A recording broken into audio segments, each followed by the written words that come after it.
दिल्ली के जंतर मंतर लेकर चलते हैं जहां पर अरविंद केजरीवाल पहुंचे हुए हैं और वहां से तस्वीर आपको हम दिखाएंगे। तो जंतर मंतर से सीधी तस्वीर आपको हम दिखाएंगे जहां अरविंद केजरीवाल पहुंच चुके हैं। जनता के बीच में क्या भविष्य दे दिया, 10 साल ईमानदारी से काम किया। मोदी जी को लगने लगा कि अगर इनसे जीतना है तो इनकी ईमानदारी पे चोट करो, इनको बेईमान साबित करो। तो प्रधानमंत्री जी ने एक षड्यंत्र रचा। उन्होंने षड्यंत्र रचा, केजरीवाल को बेईमान साबित करो, मनीष सिसोदिया को बेईमान साबित करो, आम आदमी पार्टी को बेईमान साबित करो। और षड्यंत्र रच के इन्होंने हमारे सारे बड़े बड़े नेताओं को एक एक करके जेल में डाल दिया। दोस्तों, अब हम जेल से बाहर आ गए और जेल से बाहर आने के बाद मैंने इस्तीफा दे दिया। आपके मन में यह चल रहा होगा कि केजरीवाल ने इस्तीफा क्यों दिया। मैंने इस्तीफा इसलिए दिया क्योंकि मैं ये सब करने के लिए, गंद करने के लिए नहीं आया था। मैं भ्रष्टाचार करने के लिए नहीं आया था। मैं सत्ता का लालच, सत्ता की भूख नहीं है मेरे को सीएम की कुर्सी की भूख नहीं है। मैं पैसे कमाने नहीं आया। पैसे कमाने होते इनकम टैक्स कमिश्नर की नौकरी करता था। उस नौकरी में जितने करोड़ों रुपए चाहता मैं कमा सकता था। पैसे नहीं कमाने, देश के लिए आए थे, भारत माता के लिए आए थे, देश की राजनीति बदलने के लिए आए थे। दोस्तों,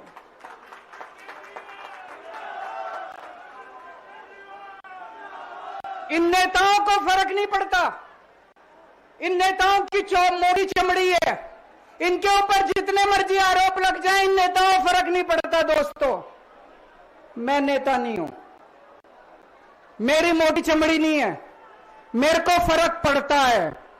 मेरे पर जब ये कीचड़ फेंकते हैं बीजेपी वाले, मेरे को जब ये चोर कहते हैं, मेरे को जब ये भ्रष्टाचारी कहते हैं, मेरे को जब ये गाली देते हैं, मेरे को फर्क पड़ता है। आज मैं बहुत दुखी हूं, आज मेरी आत्मा पीड़ित है, मैं अंदर से बहुत दुखी हूं और इसीलिए मैंने इस्तीफा दिया। मैंने अपनी जिंदगी में केवल इज्जत कमाई है, मैंने अपनी जिंदगी में केवल ईमानदारी कमाई है। मेरे बैंक में कोई पैसा नहीं है, मेरी पार्टी के बैंक में कोई पैसा नहीं है, मैंने केवल इज्जत कमाई है। आज 10 साल के बाद जब मैं इस्तीफा दिया है, थोड़े दिन में मैं सीएम का बंगला छोड़ दूंगा। आज दिल्ली के अंदर मेरे पास घर भी नहीं है रहने के लिए। मेरे को कई लोग कहते हैं, कैसा आदमी है यार तू, 10 साल राजनीति करी, 10 साल सीएम रह गया, 10 साल में तो 10 कोठियां बन जाती, 10 घर बन जाते, 10 प्लॉट बन जाते। मैंने कुछ नहीं कमाया 10 साल के अंदर, केवल आपका आशीर्वाद कमाया, आपका प्यार कमाया है 10 साल के अंदर। और उसी प्यार का नतीजा है आज जब मैं घर छोड़ूंगा, मेरे पास इतने लोगों के फोन आ रहे हैं, इतने लोगों के मैसेज आ रहे हैं, जी मेरा घर ले लो, मेरा घर ले लो, मैं किराया नहीं लूंगा, मेरा घर ले लो। मैं आप सब लोगों का शुक्रिया अदा करता हूं। अभी श्राद्ध चल रहे हैं, श्राद्ध खत्म होने के बाद जैसे ही नवरात्रे शुरू होंगे, मैं सीएम आवास छोड़ दूंगा और आप में से ही किसी के घर आके मैं आपके साथ रहना चालू कर दूंगा।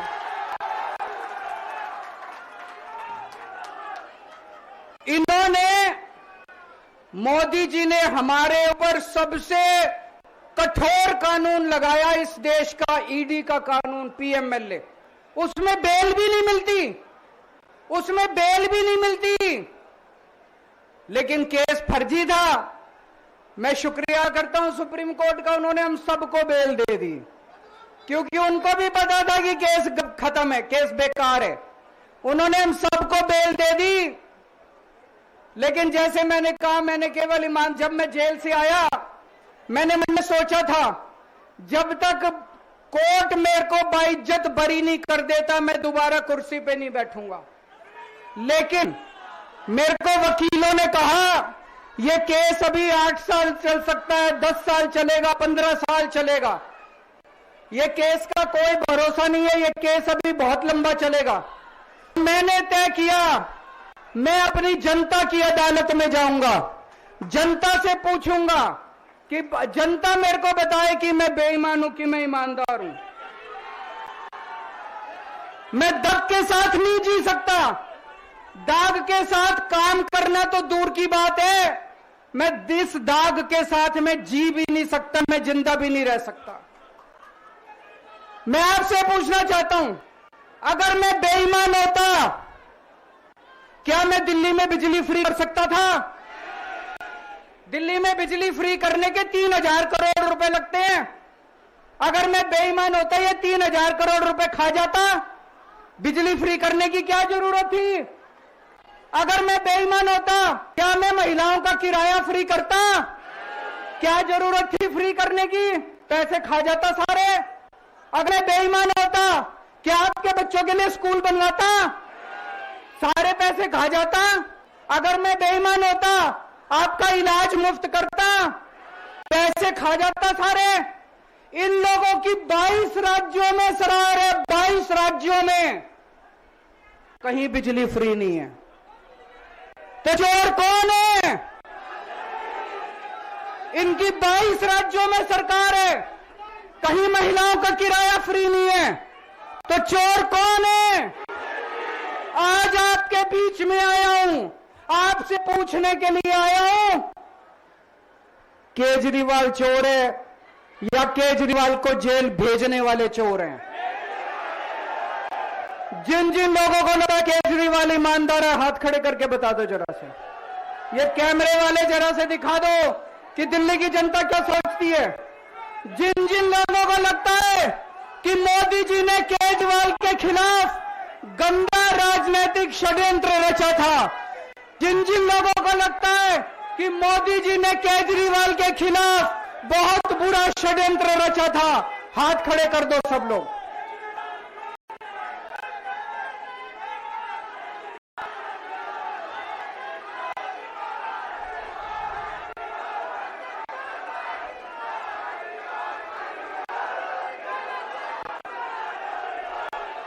एक बात और करना चाहता हूं आज आपसे।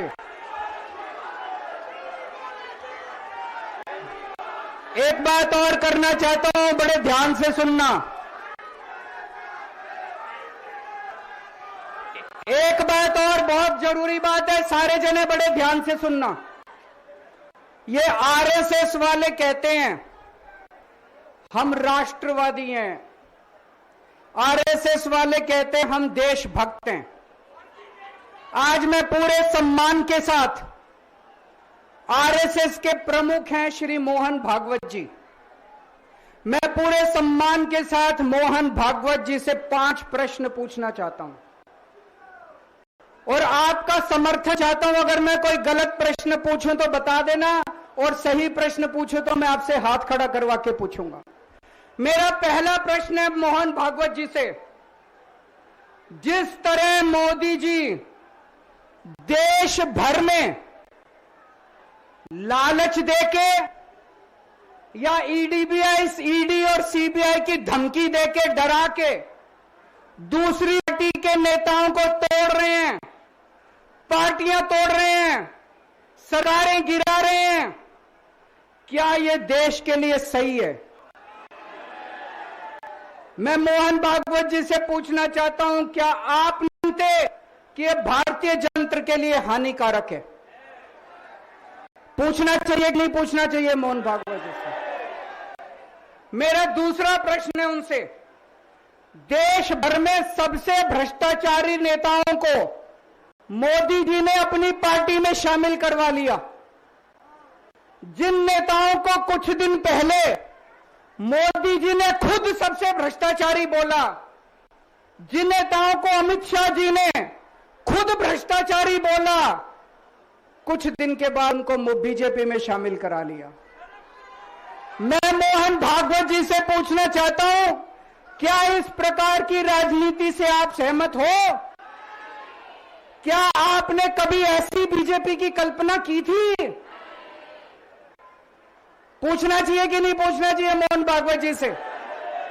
मेरा तीसरा प्रश्न है मोहन भागवत से, बीजेपी आरएसएस की कोख से पैदा हुई है कि नहीं है? कहा जाता है ये देखना आरएसएस की जिम्मेदारी है कि बीजेपी पथ भ्रष्ट ना हो। मैं मोहन भागवत जी से पूछना चाहता हूं, क्या आप आज की बीजेपी के इन कदमों से सहमत हैं? क्या आपने कभी मोदी जी से ये सब ना करने के लिए बोला? मोहन भागवत जी बताएं कि क्या आपने मोदी जी को ये सब गलत हरकतें करने से रोका कभी? पूछना चाहिए नहीं पूछना चाहिए? मेरा चौथा प्रश्न है मोहन भागवत से। जेपी नड्डा जी ने लोकसभा चुनाव के दौरान उन्होंने कहा कि बीजेपी को अब आरएसएस की जरूरत नहीं है। आरएसएस बीजेपी की मां समान है कि नहीं है? क्या बेटा इतना बड़ा हो गया कि मां को आंखें दिखाने लग गया? क्या बेटा इतना बड़ा हो गया कि आज मां को आंखें दिखाने लग गया? जिस बेटे को पाल पोस के बड़ा किया, जिस बेटे को प्रधानमंत्री बनाया, आज वो बेटा पलट के मां को अपनी आंखें दिखा रहा है। मातृतुल्य संस्था आरएसएस, आज वो बेटा अपनी मातृतुल्य संस्था को आंखें दिखा रहा है। मैं मोहन भागवत जी से पूछना चाहता हूं, जब नड्डा जी ने ये कहा तो आपके दिल पे क्या गुजरी, आप जरा बताइए इस देश को। क्या आपको दुख नहीं हुआ? मैं आरएसएस के हर कार्यकर्ता से पूछना चाहता हूं, जब नड्डा जी ने कहा कि हमें आरएसएस की जरूरत नहीं है, क्या आरएसएस के हर कार्यकर्ता को दुख नहीं हुआ? मेरा पांचवा प्रश्न मोहन भागवत जी से मैं कहना चाहता हूं, आप ही लोगों ने मिलकर कानून बनाया था कि 75 साल के होने पे कोई व्यक्ति रिटायर होगा। इस कानून के तहत आडवाणी जी को रिटायर कर दिया, मुरली मनोहर जी जैसे बड़े बड़े नेताओं को रिटायर कर दिया, बीसी खंडूरी जी को रिटायर कर दिया, कलराज मिश्र को रिटायर कर दिया, शांता कुमार को और पता नहीं कितने लोगों को रिटायर कर दिया। अब अमित शाह जी कह रहे हैं कि यह नियम मोदी जी पे लागू नहीं होगा। तो मैं मोहन भागवत जी से पूछना चाहता हूं, क्या आप इससे सहमत हो कि जो नियम आडवाणी जी पे लागू हुआ वो मोदी जी पे लागू नहीं होना चाहिए? आप ये पूछना चाहते हैं कि नहीं पूछना चाहते? पूरा देश आज मोहन भागवत जी से ये प्रश्न पूछना चाहता है। एक और बात रखना चाहता हूं मैं, प्रश्न के रूप में नहीं है। आज हमारे देश के अंदर शिक्षा व्यवस्था का बहुत बुरा हाल है। जिनके पास पैसा है वो अपने बच्चों को प्राइवेट स्कूलों में भेज देते हैं, जिनके पास पैसा नहीं है वो मजबूरी में सरकारी स्कूलों में भेजते हैं। 75 साल के अंदर सरकारी स्कूलों का बेड़ा गर्क कर दिया हर सरकार ने इस देश के अंदर। लेकिन ऊपर वाले की कृपा है कि ऊपर वाले ने इस देश को एक मनीष सिसोदिया दे दिया। 75 साल के बाद इस देश में एक ऐसा शख्स आया जिसने गरीबों के बच्चों को भविष्य की एक उम्मीद दी। एक रिक्शा वाले का बेटा, मजदूर का बेटा, किसान का बेटा, जिसे कोई उम्मीद ही नहीं बची थी कि मेरे बच्चे बड़े होकर कुछ बन सकते हैं, आज उनके बच्चों को अच्छी शिक्षा देकर मनीष सिसोदिया ने उन्हें उम्मीद दी है। ऐसे मनीष सिसोदिया को प्रधानमंत्री मोदी जी ने 2 साल जेल में रखा। मनीष सिसोदिया की जिंदगी उसकी अपनी जिंदगी नहीं है। मनीष सिसोदिया की जिंदगी देश की जिंदगी है। मनीष सिसोदिया का एक एक जिंदगी का पल इस देश का पल है। ये 2 साल मनीष सिसोदिया के खराब नहीं हुए, ये 2 साल इस देश के खराब हुए हैं। अगर आज मनीष सिसोदिया जेल के बाहर होता, न जाने कितने और नए स्कूल बनते, न जाने कितने बच्चों को शिक्षा मिलती। तो मैं मोहन भागवत जी से भी पूछना चाहता हूं कि क्या आरएसएस इस किस्म की हरकतों से सहमत है? ये सारे प्रश्न आज मैंने मोहन भागवत जी के सामने रखे हैं। मैं उम्मीद करता हूं कि वो इन प्रश्नों के जवाब देंगे। और ये प्रश्न केवल मोहन भागवत जी के लिए नहीं है, इस देश से प्यार करने वाले हर शख्स, इस देश के हर देश को, भारत माता की पूजा करने वाले भारत माता के हर सपूत को मैं ये प्रश्न पूछना चाहता हूं, इस पे चिंतन जरूर करना।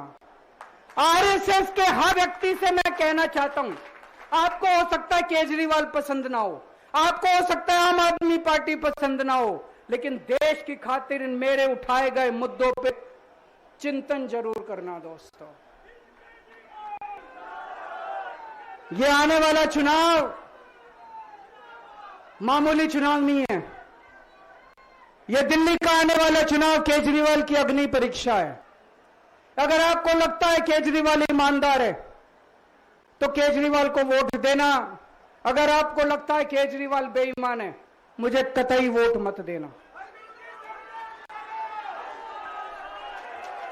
ये जो झाड़ू है ना, ये जो झाड़ू है, ये झाड़ू अब चुनाव चिन्ह नहीं है। ये झाड़ू चुनाव चिन्ह नहीं है आम आदमी पार्टी का, ये झाड़ू। तो आप सुन रहे थे जंतर मंतर से दिल्ली के पूर्व मुख्यमंत्री अरविंद केजरीवाल को जो जनता के बीच पहुंचे हैं, उनकी ओर से बड़ा हमला बीजेपी पर भी बोला गया है। छोटे से ब्रेक के लिए यहां पर रुकते हैं, चल लौटते हैं। आप देख रहे हैं के न्यूज, खबरों का सारथी।